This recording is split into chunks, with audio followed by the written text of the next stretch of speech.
ازيكم يا شباب عاملين ايه؟ في كومنت جالي قال لي اتكلم عن اقوى شرير. حابب اقول لك يا عزيزي اني مش ناسيك، بس انا زي ما هو باين من عنوان الفيديو هكلمك عن اسوأ شرير. عارف صاحبك الرخم اللي مش بتطيقه؟ حرفيا بعد الفيديو ده هتكلمه وتقول له ازيك يا اسطى عامل ايه وحشني، وهتاخده بالحضن كمان. هتلاقي ان اللي بيعمله فيك ده مجرد لمس اكتاف. الشخصيه اللي بتكلم عنها دي شخصيه خنزيره بمعنى الكلمه، تخلّيك عايز تقوم تكسّر التليفون من كتر النرفزة. أنا باتكلّم عن reverse flash. بس قبل ما نبدأ، لو يعني عجبك الفيديو ما تنساش تشترك في القناة وتفعل الجرس عشان يوصلك كل جديد. من غير كلام كتير خلّونا نبدأ. keyboard Sound أو reverse flash، خلّونا نتكلّم عن بداياته. keyboard اتولد في القرن ال25 لمّا الأطفال كانوا بيتعدّلوا وراثيًا وما فيش حوادث بتحصل. keyboard كان واحد من الأطفال المُعدّلين جينيًا دول، وده خلّاه عبقري جدًا. بس المشكلة إنه كان طفل وحيد وما عندوش صحاب. بس أنا وأنت يا عزيزي مختلفين، ما تنساش أنا عملت القناة دي ليه. مش هقولها، هخليك تقولها أنت في الكومنتات. المهم، أهله عشان يخرجوه من الوحدة دي جابوا له أخ صغير، لكن للأسف العلاقة بين إيبورد وأخوه ما كانتش أحسن حاجة. إيبورد كان شايف إن أخوه مجرد عقبة في حياته وإنه بيعطله عن دراسة السبيد فورس. في المستقبل ده فلاش كان بطل مشهور والناس كانت بتحبه جدا، وبالنسبة لإيبورد كان يعتبر بطل الطفولة وأكتر شخص بيحترمه وحابب يكون زيه. عشان كده قرر إنه يدرس السبيد فورس ويدرس تاريخ فلاش كله. لكن في مشكلة صغيرة، في المستقبل ده كان بيعاملوا السبيد فورس كأنها قوة محرمة، وأي حد بيحاول يعرف عنها يبقى كده خالف القوانين. بس طبعا إيفورد مهتمش، لكن للأسف اتقبض عليه. حظه السيء إن اللي قبض عليه ده كان أخوه الصغير، ده كمان أخوه مسح كل البيانات اللي إيفورد كان مجمعها على مدار السنين دي كلها، وبسبب كده حصل خلاف كبير أوي بينهم. وفجأة ظهر فيرس فلاش من ورا أخوه اتمسح من الخط الزمني. بنشوف إيوارد بيعرف نفسه من أول وجديد. عمره ما كان عنده أي أخ، ومن غير أي أخ صغير ممكن يعطله أو حتى يمسح بياناته، إيبورد قدر يركز كل وقته على دراسة تاريخ فلاش والسبيد فورس، وبقى يقضي أيام كاملة منعزل لوحده، لحد لما أبوه وأمه بدأوا يقلقوا عليه وكانوا شايفين إنه بيدمر نفسه كده، وهددوه إن هم هيفصلوه من متحف فلاش. بس فجأة ريفرس فلاش ظهر. أبوه وأمه اختفوا فجأة من قدامه، وبعدها دخل المساعد بتاعه وقال له إن أبوه وأمه ماتوا في حادثة. بعدها إيبورد قضى سنين طويلة بيدرس السبيد فورس، لكن مفيش فايدة، لدرجة إنه كان قرب يوقف. ولكن في وسط اليأس اللي عايش فيه، صحى في يوم لقى صحفية بتطلب منه إنها تعمل معاه لقاء، وفي لحظة ولأول مرة إيبورد وقع في الحب.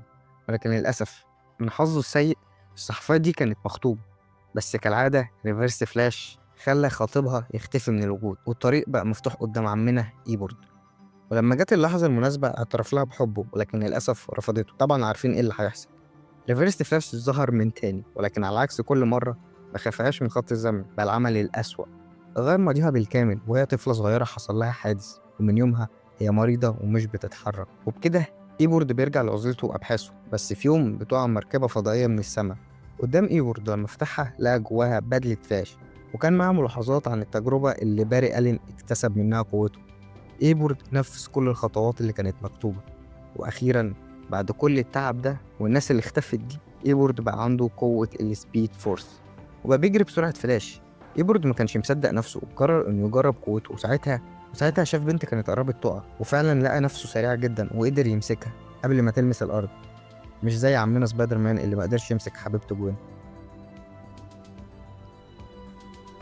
ريفرس فلاش من كتر حبه في فلاش اتجنن وأقنع نفسه إن هو الباري ألين، وعلشان كده غير شكله وبقى بيلبس شبهه بالظبط. بعد كده أول حاجة عملها إنه رجع بالزمن عشان يعيش نفس حياة باري. لكن إيبورد ملقاش الترحيب اللي كان مستنيه. كل النسخ فلاش كانوا خايفين منه، ولما راح متحف فلاش لقى نفسه اسمه هيكون ريفرس فلاش، العدو الرئيسي لباري ألين.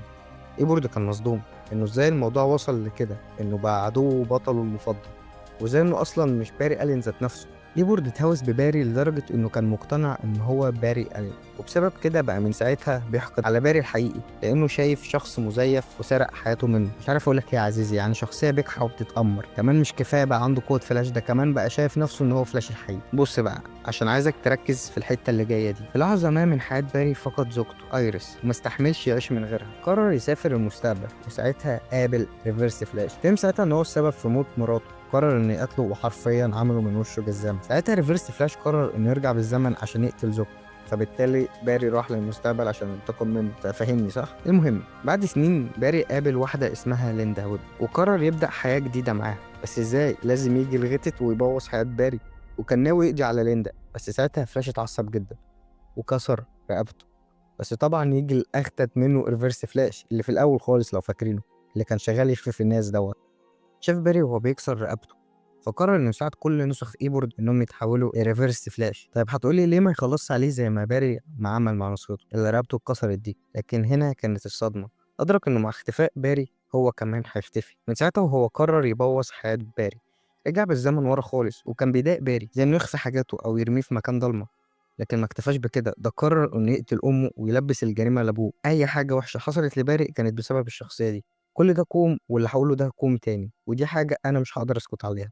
انك تبوظ حياه باري شيء، وانك تقابل باتمان وتعمل من وشه جزامه ده اللي مش هسكت عليه. حرفيا كل اللي كان عايزه انه يتسلى بس، لدرجه انه شاف الرساله الوحيده اللي مكتوبه بخط ايد توماس وين وقطعها قدام باتمان بكل برود. نيجي بقى لمستوى قوه الخنزير ده. يعتبر ريفرس فلاش واحد من أقوى الأشرار في عالم دي سي. في كذا مرة كان قادر يواجه فرقة العدالة لوحده. ريفرس فلاش بياخد قوته من حاجة اسمها النيجاتيف سبيد فورس، ودي حاجة عكس قوة باري، واللي بتكون إنه يقدر يسافر عبر الزمن والأكوان. يقدر يزود من اهتزازات جسمه ويبقى الجسم غير ملموس، يعدي من أي حاجة صلبة، أو يقدر يدخل إيده جوه جسمك ويوقف اهتزازات. وعلى عكس فلاش اللي يقدر يسرق سرعتك، ريفرس فلاش يقدر يسرق عمرك نفسه، ويقدر يخليك عجوز في ثواني. ولو هنتكلم عن القوة، فوندر وومن قالت إنها أخدت لكمات من سوبرمان وما كانتش بالقوة دي. طيب هتسألني ده ليه؟ لأن نسبة لقانون القوة، فكل ما سرعتك تزيد قوتك تزيد. تخيل حد بالسرعة دي. طيب هتيجي تسألني مين أسرع، هو ولا باري ولا والي ويست؟ يا ريت تقول لي رأيك في الكومنتات، ولو عجبك الفيديو ما تنساش اللايك عشان بيدعمني. وفي النهاية حابب أقول جاست كده، بيس.